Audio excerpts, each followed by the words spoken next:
So I cooked dinner for tomorrow night and I already ate it. So I'm way ahead. Wait, you're saying you already cooked and ate dinner for tomorrow night today? Yeah, I'm just being proactive.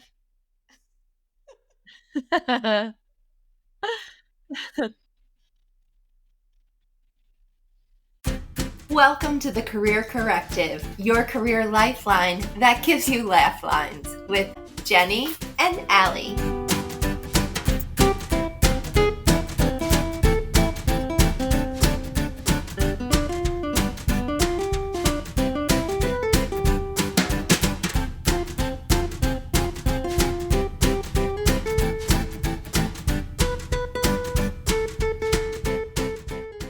Welcome, everybody. Jumping in here to let you know this episode is all about how to be proactive. An amazing tool. It was an awesome episode, originally aired as a part of our habit series. So we're bringing it back because we've gotten so much great feedback on how it's been useful for personal and professional growth. We hope you enjoy.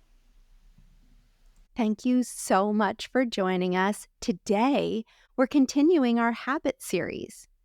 We did a little bit of research and found, there was a book called The 7 Habits of Highly Effective People by Stephen Covey. And just looking at the commonalities between what are all of the important people in the world saying is a really important habit. And being proactive was a resounding theme. So that's what we're talking about today. Yes, don't get it confused with the acne treatment from the 90s and early 2000s, okay? But there was some confusion about that, though, because when we were doing research for this, I was thinking it would be fun to know what celebrities say about their habits just to add some flavor. And the research kept returning results for who's done endorsements for Proactive. No, I know. Do you ever, you have beautiful skin, but I remember going into Walmart back in the day and they had their version of Proactive, but it was Pro Acne. And I thought that kind of that's confusing for people. I'm trying to get rid of it. Those are the things you think, what marketing team was on this? Right. Did you guys think that through? No. They didn't. All right. So I'm really excited about discussing being proactive today. But before we get into it, we haven't really discussed Greek yogurt for a while. It's been a while. Oh, I'm excited anytime you'll bring this up because I do have something new to tell you about. You do? It's so simple. We bought Ghost protein powder. Did I tell you about that? No, what is this? It takes all different kinds of popular flavors of things and then makes it into a protein powder. So there is cinnamon bun, cookies and cream. Okay. So you put that in your Greek yogurt? I'm being proactive and skipping. I love it. Yeah, you take Greek yogurt, full fat, put the cinnamon protein powder, mix that all together, and then I add a little bit of milk to get it nice and creamy, put that in a bowl, and I sprinkle real cinnamon on top. And then I chill that in the refrigerator. After it's chilled, I take a little bit of cereal. Right now I have Kashi blueberry cluster. I was going to say you need a little topping or something else in there. Yes. Yeah. That was a great choice.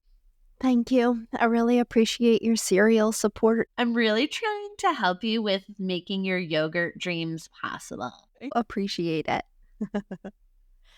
And then I put a little bit of flaxseed sprinkled on there and some chia seeds for a nice crunch. And I'll add fruit if I have any as well. Okay, I'm going out today. I have to go to the store anyways. So I'm getting all of that. Wait, where do you get this the Ghost stuff? I think they have it at Target, GNC stores, I think Amazon as well. But if you're going to go get the stuff, we could do a tasting for our listeners. I want the stuff. It's really just the creaminess of the yogurt with the protein added in there and then the nice crunch of the cereal. You can do lots of different things with it. I think it's just a good formula for a good snack.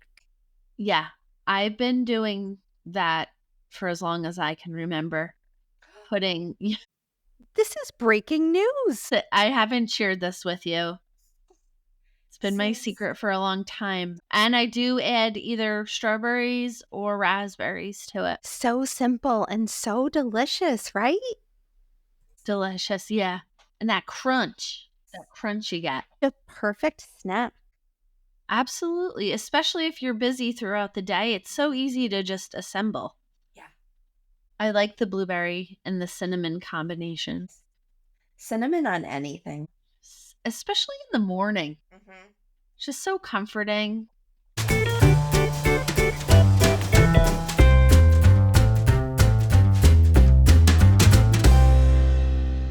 Should we dive into it? Let's get going. All right. The habit of being proactive. Let's start with the definition. According to the Oxford Dictionary, proactive is defined as creating or controlling a situation by causing something to happen rather than responding to it after it's happened. So can you, bring that to life for us? We've given advice such as take what your boss talks about as far as their KPIs or leadership meetings, information that's shared, listening to what's important to the company. If you align yourself operating from that perspective, that's strategic and a way to be proactive because you're going to utilize that to progress in your career. That's building a foundation for you to be able to springboard from to show your value to the company in a way that's going to really resonate with them.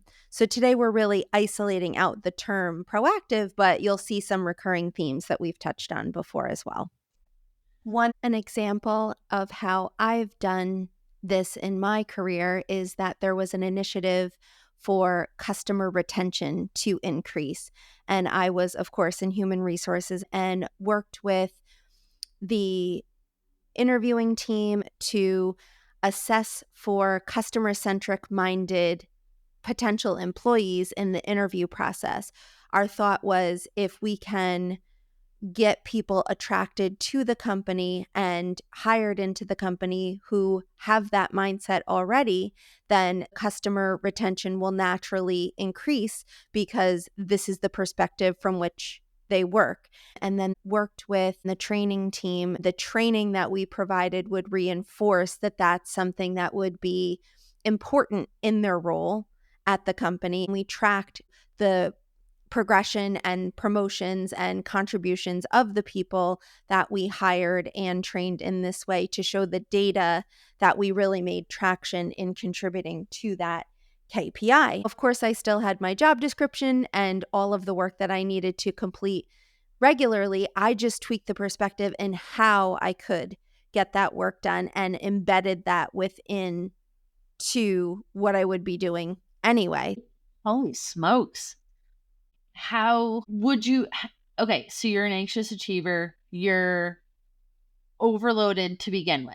For example, we're just spitballing here. Yeah. I want to be proactive, but I also am just overwhelmed with my work load. Do you have any tips on how you can still be proactive and not fall behind in your work? Just kind of keep it all going while being proactive? Yes. Yes. Step one is think about what you're already doing and could it be aligned to what leadership wants, what the KPIs are, the initiatives of leadership. Some of this can be solved by just communicating a little bit differently. You give updates to your boss and your stakeholders anyway. Just think about tweaking your language to speak their language. You may already doing work that would be important to them, but you're a hard worker who wants to get the information out there. If you take a little time to tweak and make your verbiage their verbiage so that it shows more of a link between what's important to them and what you're doing, that's an easy step one. Step two is I would think about projects or initiatives that are coming up for the company. As an example, we needed to review our interview process anyway. That example I was giving, I decided to weave in the customer-centric interview questions and assessment, I outlined how I thought we could embed the KPI into a project that was already coming up. So if you're someone who has an interest in something like that, you could advocate for yourself to say, hey, these are some things that we have to do in upcoming projects. I could see my role expanding into doing more of these types of projects. I'd love to take this one on and bring my role there in a future state if that's a way that we could grow the team. And then you could get a sense of what you're doing currently that would need to be taken over by somebody else. So you're outlining more of a future state. Does that help with what you're asking? Absolutely. Do you feel like some people may have a little bit of trouble advocating for themselves in this way with their manager, or is there anything that you think could need tweaking for some people? I do think some people might feel that it's kind of not complainy or that they can't get their work done. It could come off that way, but if you explain it how you explained it, I think it shows that you are looking at the big picture and, you're looking at what's best for the company and the stakeholders. Yeah, that's a great point, though. And if you feel more comfortable, you can focus most of the conversation on what the KPI is, the initiative by leadership, and how you can see your team adding value. You've extrapolated the goal of the company into your department and how you see the big picture, really focusing the conversation on the team. At the end, how you could take on those certain pieces and form it more as a solution. But if you're wary at all, then the bulk of the conversation could be on the we, the group, the team, and the bigger picture pieces.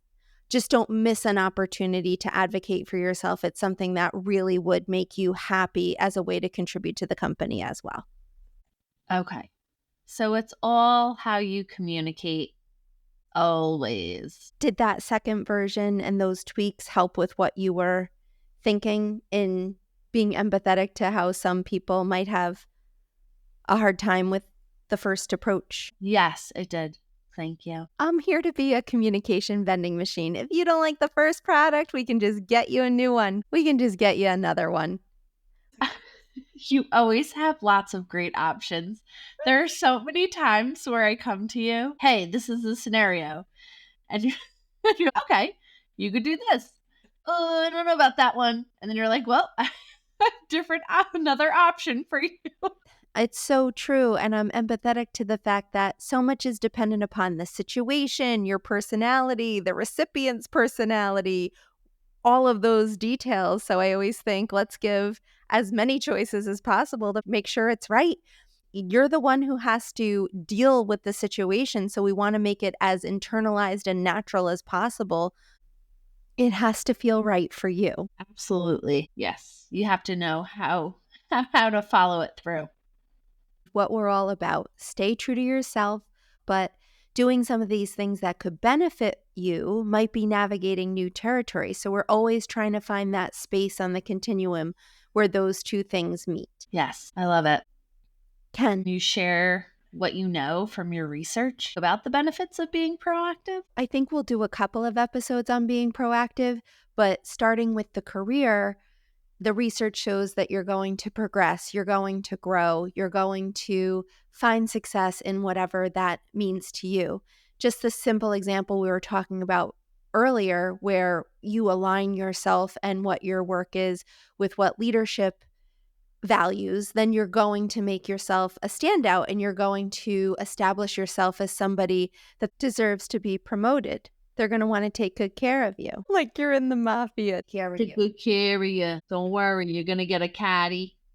You're going to get all types of furs. And the good sauce recipe. Sauce. You get into any restaurant you want, no reservation. And while you're there, the good at customer retention. It's part of the KPIs. So you keep coming back. Every Sunday night, you walk right. Send you home with the container of gravy.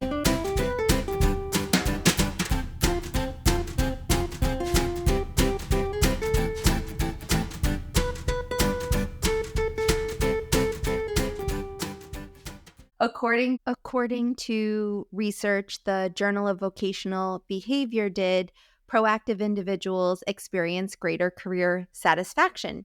I've talked about this before. In my own career, I've always known truly, straight out of college, that I've wanted to help. That's really what I knew at that age.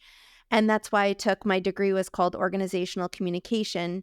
And at the time, everybody was talking about if you want to work for these big consulting firms and go help companies and the people within them thrive and for the business to run effectively, then learn this program. Then when I got into my career, I realized that the culture of companies is very different than the brochure led me to believe. I found that navigating that, the corporate structure, startups, everything in between, navigating how to thrive just within that playing field was a whole job in and of itself. That became my passion. It only took me 20 years to get into officially launching this, but it has always been my passion. Talk about career satisfaction. I feel like everything I've gone through, everything I've learned, everything I've refined and honed and helped other people with was a proactive way, even though I couldn't tell you the company is going to be called this and I'm going to do a podcast to promote it and social media, because none of that even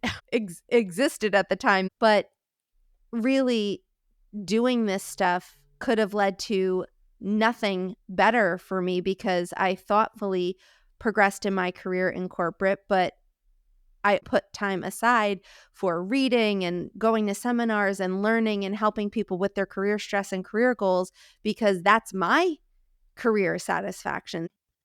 Right. But you're getting so much satisfaction from this because you've always stayed true to yourself. And I feel like this is the reward. As far as career advancement, the Journal of Applied Psychology reports that proactive individuals are more likely to be promoted into leadership roles and tend to earn higher salaries compared to less proactive peers. And then research from Frontiers in Psychology shows that proactive employees have an ability to improve processes, which makes the organization more competitive and effective, because if somebody's proactive in making better business outcomes, they're going to create processes where they're getting feedback. They're using that feedback to implement changes, to grow, to evolve, to refine.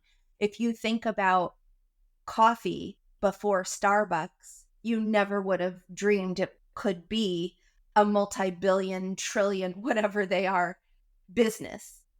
Right. But they took coffee and look at their business outcomes. The final piece of the research that I found that I thought was interesting is that according to the Journal of Applied Psychology, proactive employees help organizations thrive in uncertain and challenging environments. If we think about the stress of careers and being adaptable in uncertainty, what that means is whatever craziness that's going on at this company that we want you to pretend is great, you're going to be able to roll with that. So even though it's unfair and it's ridiculous that what companies put people through to add to their stress, if you are proactive, you're going to be leaned on and seen as somebody who's a contributor regardless of what is going on with the company, and they really value that. Now, does that work for you? I don't know, but it's just something to keep in mind, because our biggest thing is we want you to be happy and as stress-free as possible, but just letting you know what the research shows. The good news is, and I found this in the Journal of Applied Psychology, but proactivity is only 40% genetic and 60% depends on your environmental factors. So it's something that you can move the needle on and increase for yourself. To start building the habits of being more proactive, you can visualize your ideal future self. I think this is so dependent upon your personality. Obviously, we always have an idea of what we're going to be talking about so that I can incessantly research and just casually riff off all of this data I happen to have here. But there's the Big Five personality test is the most scientifically validated psychological model to date. that measures personality. Okay, can you tell us about it? Yeah, I thought it would be interesting to look at visualizing your ideal future self and the other things on the list with this in mind. There's 5 personalities that and we're just going to be talking about this at the high level. We may do a future episode where we'll really dive in to this personality test, but for purposes of this discussion, there's openness to experience. That's the first personality type that they define. If you're in this category, you're curious, you're open to new ideas, you enjoy learning. Your vision for your future might be that you want to be a nomad and travel all over the world to be a writer. Mm-hmm. Once you have that vision in mind, you have to make goals. We don't have to do any of this, but if you'd like to make the vision come to fruition, you may say a goal would be, well, as long as I'm going to be traveling all over the world and writing, I may as well publish a travel book within the next 5 years. So your proactive steps would be begin a vlog or a blog or social media that gets out there your travel experiences. Maybe you want to write some articles. Maybe you can research freelance opportunities to start submitting some of those articles to some publications to see if you can get your travel writings, make a name for yourself within that space, maybe network with other travel writers at events, but you're working toward that vision of somebody who wants to have a worldwide nomadic life. Okay, love this. If you're conscientious, those traits are organized, disciplined, detail-oriented. You're already goal driven. So an example vision would be you want to be the head of a department in your company within 10 years. If you're looking for traditional success, it's very nice because it's a very clear-cut roadmap for you. And that's wonderful. There's so much available to you because companies want to learning and development is an entire part of human resources that is dedicated, and they should have at your company tons of courses and information on leadership development. There's a lot of support for you if you have this traditional goal.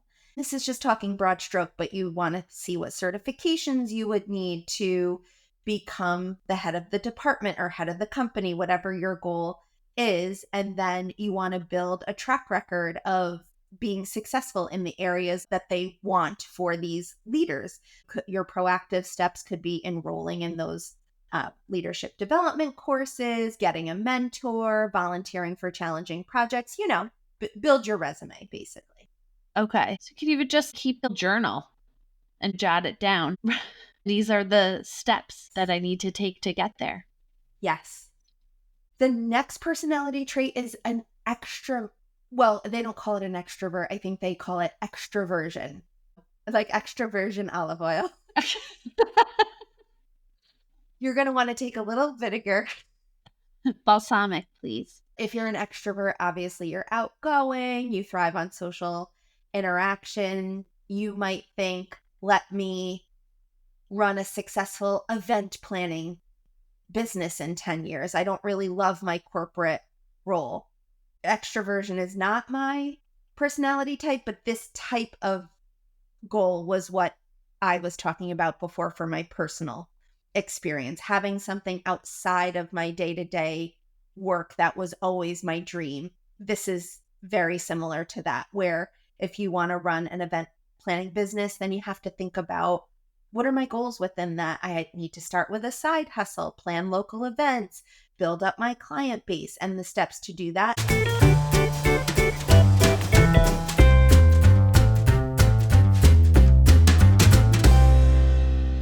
The next one is agreeableness.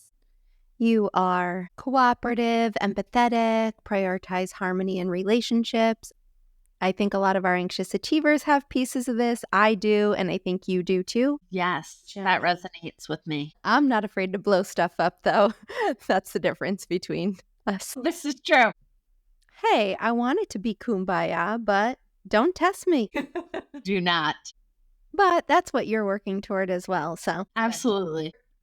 in your vision for your future, you might want to be a family therapist or start a coaching business where you help people with their work stress.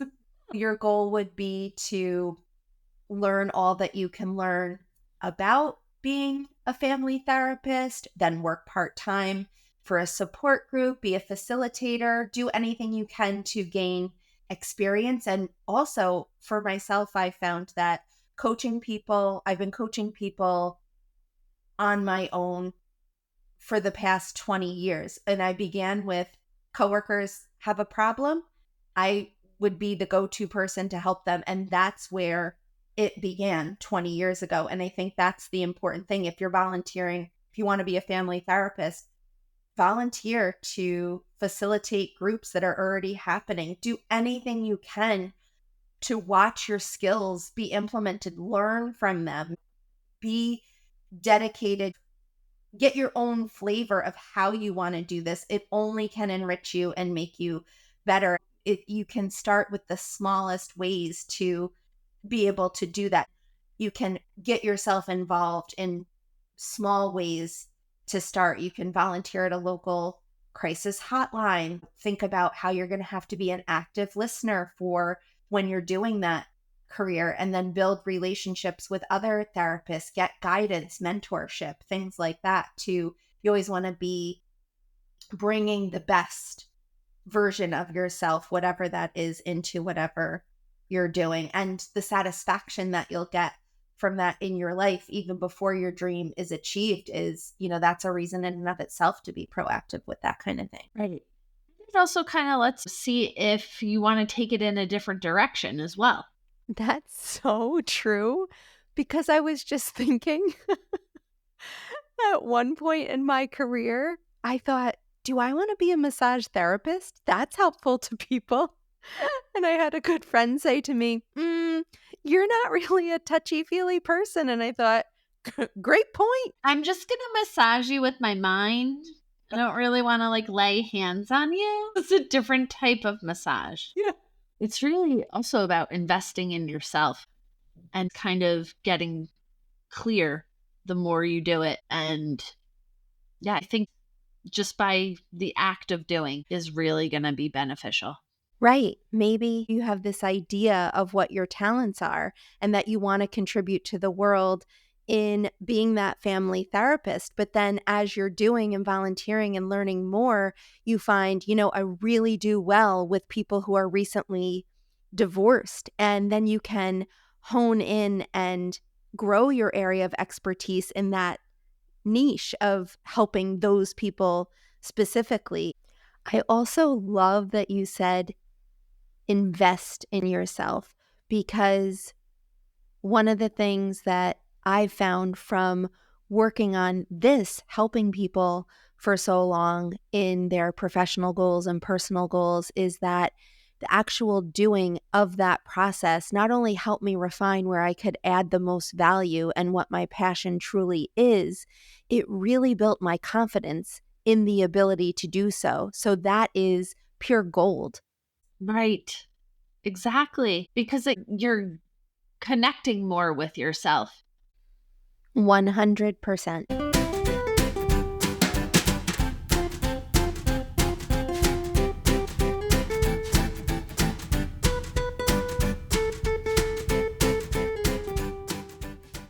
The last personality trait is neuroticism.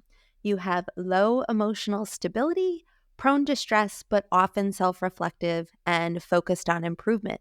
So your vision could be that you want to achieve emotional balance and start a mindfulness coaching practice within 10 years. I love this idea of taking what is a challenge for you. That's what my experience has been. I had trouble navigating the cutthroat work culture, toxic workplace, and plastic workplace culture. So figuring out all the ways to be successful within that and the strategies that I refined over years and years and years. That's why I want to help people with this, because I have empathy, but also have firsthand knowledge and experience with how to overcome it. So I love this idea that you could be someone who has to work on your mindfulness and emotional stability and then want to pay it forward by opening a practice to help others with it. I think it's just a really great way to also incentivize yourself to achieve what you truly want. And either way, it's a positive thing. And 10 years may seem like a long time for a goal, but there's so many goals within that. And it's a big dream. So it's really not a long time at all. It's not. It goes quick, especially if you're just working at it. Right. So many phases to the journey. That's right. Another piece that's been really helpful to me in being proactive is to ask for feedback on what I'm working on. If it's the people that I'm helping, just like I did with you earlier on this episode where we were talking about a scenario and I said, do you think that would be helpful to a certain personality? You gave me feedback so I could refine it and give you another example. And it's just to be able to tune into the fact that everyone's different. The needs are different.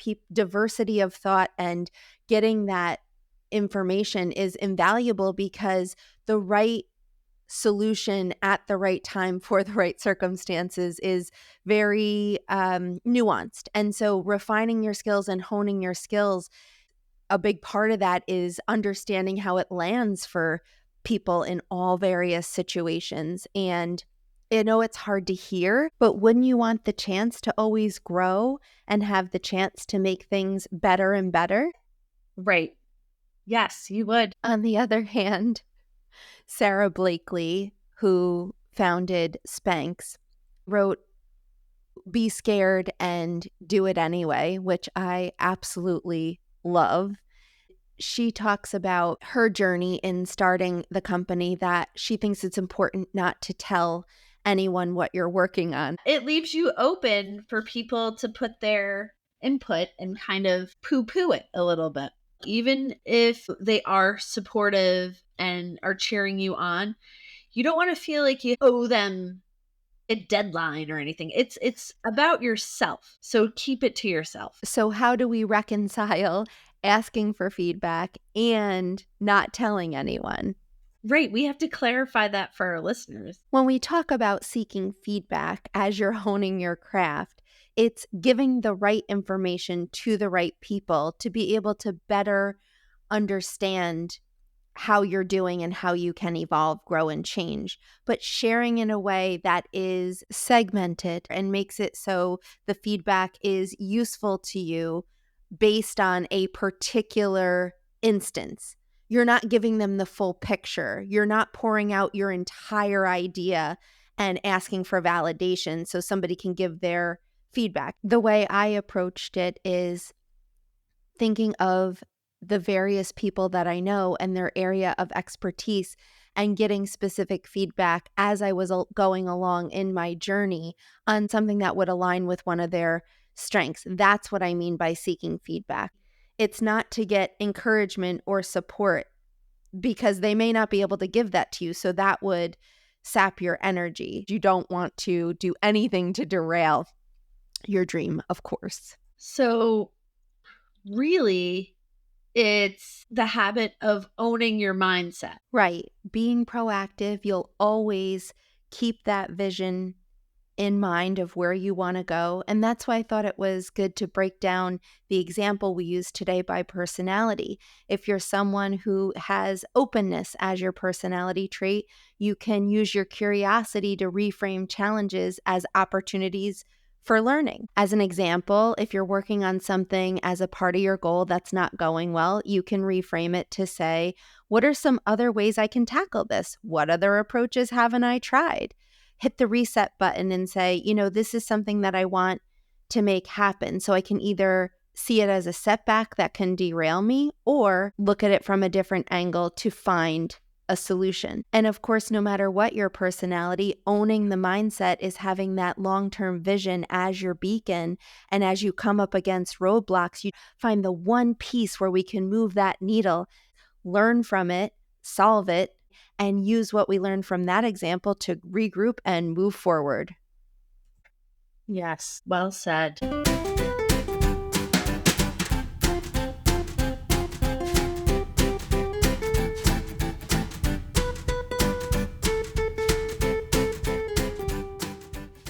I think we can send our listeners off with just a few tips this week, something that they can work on just to get started, because that's the hardest part. So just visualize your ideal future self. Start small, get in that healthy, positive mindset, and just keep going. Get in the cycle of visualization, healthy mindset, and just creating those good habits so you can be proactive and you can create the life that you want to live, the goals that you want to reach. Yes, I love that you said get into the cycle because it's that feedback loop. I'm going to do something small. I'm going to learn from it. I'm going to repeat that and keep going. And that's how my progression will unfold. I love it. The cycle is amazing because basically it's that feedback loop. I'm going to do something small. I'm going to learn from it. I'm going to go again. Yes. And see what direction it takes you in, and feel free to tweak it. Refining as you grow and evolve, that's going to lead to the most satisfying, rewarding results for yourself. And it's going to be the most confidence building journey you can create. If you keep in a small cycle where you're continuing that process, when you get off track a little bit, it's a small distance to getting back on track rather than doing these big sweeping goals where you can get way off track and it's just so draining to try and find the way back to yourself and where you want to be. That's right. We are going to continue our series on habits. I think our next episode, I found this study that talks about breaking down how to be proactive in a way that I think is really inspiring, empowering, and helpful. So I think we'll talk about that next time. And then we have a few more episodes, a couple more habits we want to tackle for you to help you in your personal life, your professional life, and just make you feel your best version of you. That's what you deserve. We don't want you to be stressed. Yes. I can't wait. Thank you so much again for joining us today, everyone. We can't wait to hang out with you again soon. And in the meantime, have an amazing day and keep going. Bye. bye.